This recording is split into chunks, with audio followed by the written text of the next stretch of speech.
Hey guys, welcome back to the channel. It's been a while since I've done a video, but here I am. I've been around,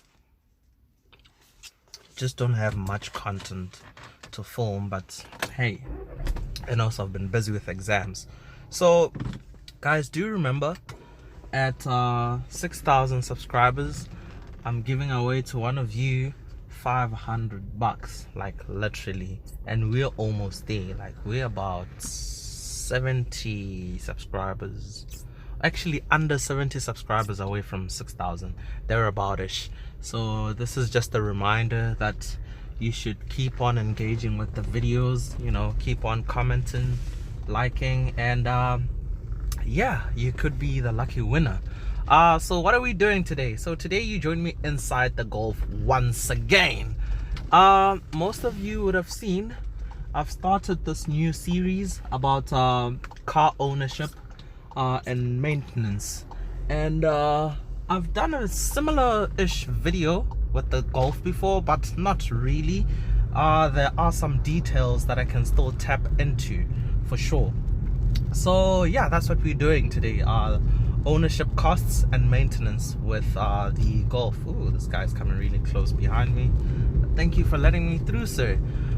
So as usual, we'll start with the purchase price. So the total retail price on this car, including all the specs that it has, was about 430,000 rands.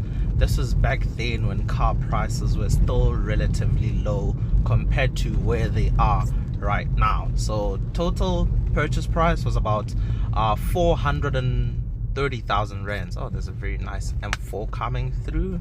Maybe you guys will see it pass here, but I'm not sure how it'll look on camera. But it's white, it's competition too, very lovely.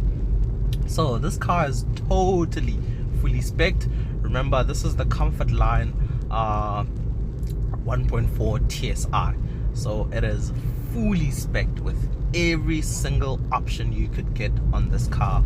To begin with, it has the R-Line kit, which is purely cosmetic. It has the R-Line bumpers on the front and on the back, and the little R-Line badge on the front grille and all. It has a sunroof, it has a reverse camera, parking sensors, pretty much everything that you could get in this car. It comes with Apple CarPlay and Android Auto. I don't know if those are standard, but they probably are on the Comfort Line.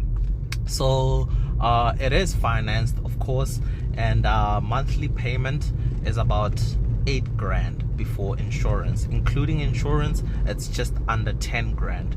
So in total, I think the payment is 9,400 rands, including insurance. And insurance on this car is about 1,200 rands, covering 2 people. So there are 2 people that are signed on the insurance policy for this car. Servicing, for a normal service, which is inspection and fluid changes, it's about 3,000 rands, thereabout. Yeah, roughly about 3,000 rands. The car is no longer under service plan. That got depleted, I think earlier this year. They're about at 100,000 kilometers. So brand new, the car comes with is it 5 years or 4 years? A 4 year slash 100,000 kilometers service plan, and I can't quite remember how long the warranty is, but yeah, those are the numbers roughly. So fuel costs, with current fuel prices, to fill up the car, it costs around 1,100 rands. Prices have slightly gone up now. That's fuel prices. I think they're now retailing at about 23 rands per liter. So I'm pretty sure a full tank should be roughly 1,200 now, 1,300 at most. The car has a 50-liter fuel tank, so it's quite big, and fuel range, you can do about 800 kilometers on a single tank. That is under normal driving. And fuel consumption, VW claims 5 liters per 100 kilometers. The lowest I've managed to get is 5.5, which is close enough. It's decent, it's good, but on average I get about 6 liters per 100 kilometers. So this is a combination of both should I say slow driving or normal driving and doing some quick overtakes. So a blend of the two, so dynamic driving and normal driving basically. What else? I think that's pretty much it. This must have been a quick video. Okay, I'll also tap into some of the reliability issues. So the primary problem with this car being I forgot what MQB platform this is, but this is the generation before VW went from the dry sum clutch to the wet sum clutch. That is if you have the DSG box, of course. And the transmission on this car is quite problematic. Not just this car alone, but all the other platforms that it is shared with, like your Audi A3s, your Audi A1s, and basically a bunch of other VW Audi group cars. And the main issue is that these cars are prone to having mechatronic issues. The mechatronic is the main unit that modulates the gearbox pretty much. So it's a 7-speed dual clutch on this car specifically, and yeah, within about 80,000 to 100,000 kilometers that is on the odometer, the car might possibly start having mechatronic problems. And if it's not quickly sorted, it'll turn into a big issue where the car fails to get into some gears, primarily reverse gear. So you'll try to go into reverse and it won't let you have reverse. But this car currently, it's still running fine, but it has this little warning workshop light, of which that's pretty common. You do get it. Oh snap, guys, my camera literally fell off, so the suction mount basically failed. I have to restart the car manually. Okay. Gosh, I don't even remember where I was or what I was talking about. Probably the mechatronic, right?